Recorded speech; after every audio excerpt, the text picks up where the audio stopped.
Hey, hello students, welcome back to my channel Bright Crafting World. So students, I hope कि आप सभी लोग ठीक होंगे। और जैसा कि आप सभी लोगों को पता है कि हमारी summer vacations special board classes चल रही हैं। इसका मतलब कि मैं आपको क्लास 10th की होम साइंस की बोर्ड एग्ज़ाम की तैयारी इस समर वेकेशंस में कराने वाली हूँ। तो आज हमारी फर्स्ट क्लास है और आज हम चैप्टर फर्स्ट यानी कि ग्रोथ एंड डेवलपमेंट के बारे में डिस्कस करने वाले हैं। ग्रोथ एंड डेवलपमेंट को हिंदी में अभिवृद्धि और विकास कहते हैं।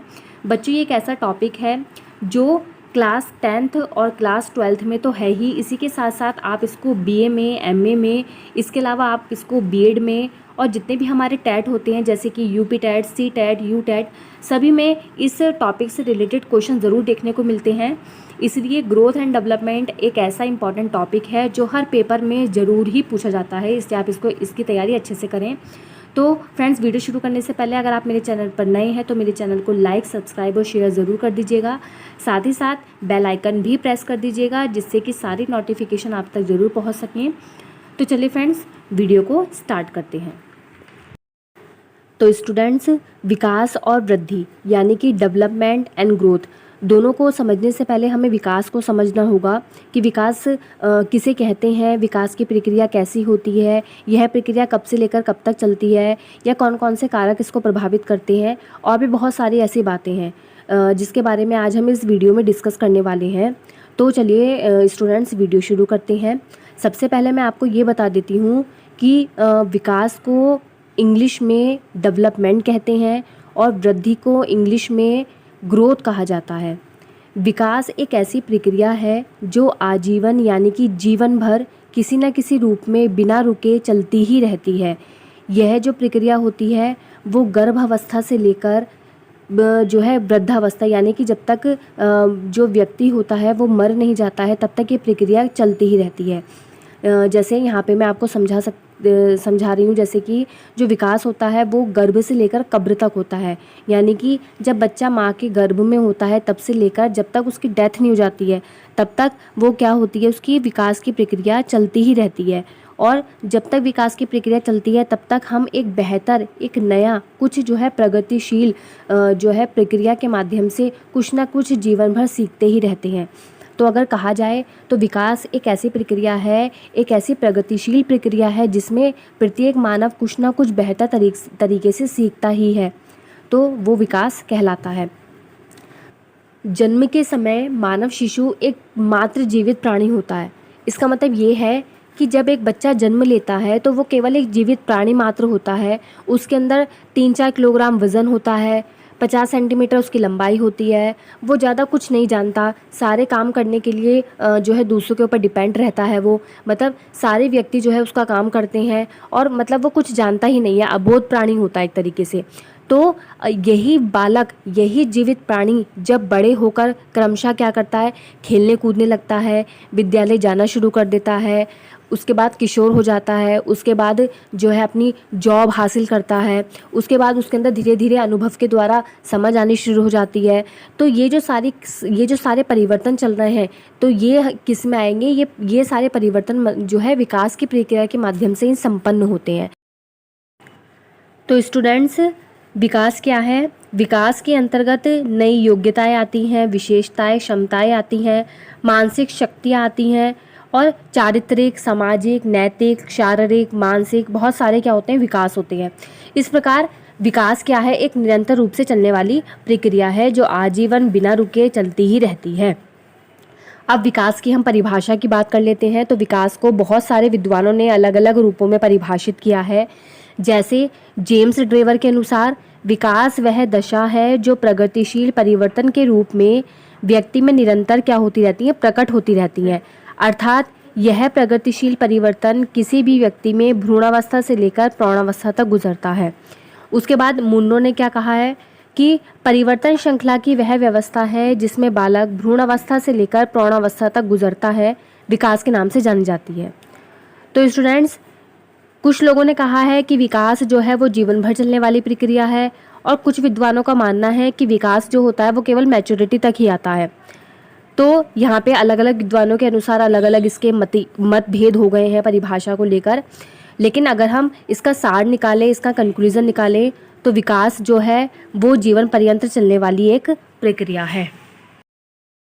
तो बच्चों, अब विकास को समझने के बाद हमें वृद्धि को भी समझना ज़रूरी है।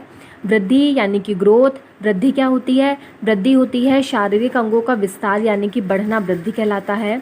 इसका मतलब ये है कि जब हमारे शारीरिक अंग यानी कि बॉडी पार्ट्स, ठीक है, उनका क्या होता है, उनका विस्तार होता है, उनका बढ़ाव होता है, तो वो वृद्धि कहलाता है। वृद्धि जो होती है वो शारीरिक विकास को प्रकट करती है, यानी कि जब हमारा शारीरिक विकास होगा तो वो वृद्धि को क्या करेगा? प्रकट करेगा, या वृद्धि जो है शारीरिक विकास को प्रकट करेगी।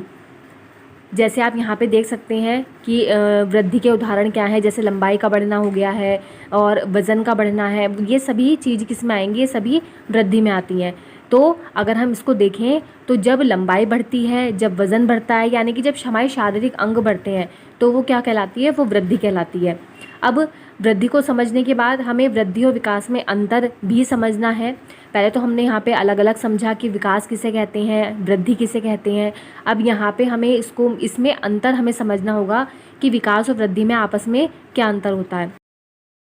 तो बच्चों, वृद्धि का अर्थ है शारीरिक अंगों का विस्तार जो एकांगी है, यानी कि केवल एक पक्ष को प्रकट करता है, और वो पक्ष है शारीरिक विकास। इसके बाद जो विकास होता है वो बहुमुखी या सर्वांगीण रूप में होता है। इसका मतलब है कि विकास जो होता है वो सभी पक्षों को क्या करता है? प्रकट करता है, जबकि वृद्धि केवल एक पक्ष को प्रकट करती है। तो ये पहला पॉइंट हो गया, यानी कि पहला अंतर हो गया। दूसरा अंतर क्या है कि वृद्धि शारीरिक तथा मानसिक परिपक्वता लाती है जो जन्मजात गुणों पर आधारित होती है। मतलब जो वृद्धि होती है वो केवल शारीरिक और मानसिक मैच्योरिटी, परिपक्वता या ज्ञान लेके आती है। बाकी जितने भी बचते हैं वो हमारे सब विकास में चले जाते हैं। इसके बाद जो वृद्धि होती है वो प्रौढ़ अवस्था के आने पर रुक जाती है। मतलब वृद्धि जो होती है वो जब तक प्रौढ़ अवस्था नहीं आती तब तक चलती रहती है, और प्रौढ़ अवस्था के आने पर रुक जाएगी। लेकिन जो विकास है, विकास की प्रक्रिया जीवन पर्यंत, यानी कि जब तक मृत्यु नहीं आ जाती तब तक विकास की प्रक्रिया चलती ही रहती है। वृद्धि किसी एक पक्ष को प्रकट करती है, विकास सर्वांगीण परिवर्तनों का योग है। वृद्धि जो है वो वैयक्तिक भिन्नता पर आधारित है। मतलब जैसे जैसे लोग होते हैं सब में अलग अलग वृद्धि देखने को मिलती है। जैसे बहुत सारे दुनिया में लोग हैं तो सबका वज़न अलग होता है, सबकी लंबाई अलग होती है, सबकी शारीरिक संरचना अलग होती है, लेकिन जो विकास की क्रिया है उसमें समानता देखने को मिलती है। मतलब जो विकास की क्रिया है उसमें सभी लोग समान रूप से क्या होते हैं, उनका विकास होता है। जैसे कोई बच्चा छोटा है, उसके बाद स्कूल जाना शुरू करेगा, उसके बाद वो बालक बनेगा, उसके बाद वो किशोर अवस्था में आएगा, फिर प्रौढ़ अवस्था में आएगा, फिर वृद्धावस्था में आएगा। इसका मतलब ये है कि विकास की जो क्रिया होती है वो क्रमशः लाइन वाइज चलती है, ये नहीं कि आगे पीछे कुछ भी हो जाएगा। और वृद्धि जो होती है वो वैयक्तिक भिन्नता पर आधारित है। वृद्धि को देखा जा सकता है जैसे वज़न का मापना या लंबाई का मापना। इसको नापने के लिए हमारे पास जो है, जैसे वज़न को हम वेटिंग मशीन में नापते हैं, लंबाई को हम इंचज़ में नापते हैं, तो हमारे पास नापने के लिए उपकरण होता है। इसे वृद्धि को क्या कर सकते हैं? वृद्धि को नाप सकते हैं। विकास को नापा नहीं जा सकता, विकास को केवल महसूस कर सकते हैं, फील कर सकते हैं कि अच्छा, जैसे मान लो किसी बच्चे के अंदर बचपन में बुद्धि नहीं थी, ज्ञान नहीं था, समझ नहीं थी, बड़े होकर उसके अंदर ज्ञान आया, समझ आई, बुद्धि आई, तो हमने उसको कहीं नापा नहीं, बाज़ार में जाके हमने क्या करा? हमने केवल फील किया, महसूस किया कि अरे अच्छा, इसको इतनी नॉलेज थी, अब इसकी नॉलेज बढ़ चुकी है। लेकिन वृद्धि को नापने के लिए क्या होते हैं? उपकरण होते हैं। अगर हमें किसी का वज़न नापना है तो हमारे पास वेटिंग मशीन होगी, तब हम उसका वज़न पता कर सकते हैं। हमें किसी की लंबाई नापनी है तो हम इसमें लंबाई को जो है के बारे में पता कर सकते हैं। इसलिए कहा जाता है वृद्धि क्या है? वृद्धि को नापा जा सकता है, विकास को नापा नहीं जा सकता। इसके बाद वृद्धि जो होती है वो बाहरी रूप से होती है, यानी कि बाहर से इसको हम देख सकते हैं, इसको हम नाप सकते हैं। और जो विकास होता है वो आंतरिक रूप से होता है। मतलब विकास को हम देख नहीं सकते, हम नाप नहीं सकते, बल्कि हम केवल महसूस कर सकते हैं। तो बच्चों, ये वृद्धि और विकास को प्रकट करने वाले कुछ मुख्य अंतर थे जो हमेशा आपको एग्ज़ाम में ज़रूर पूछे जाएंगे, और बोर्ड की क्लास में ये क्वेश्चन ज़रूर आता है।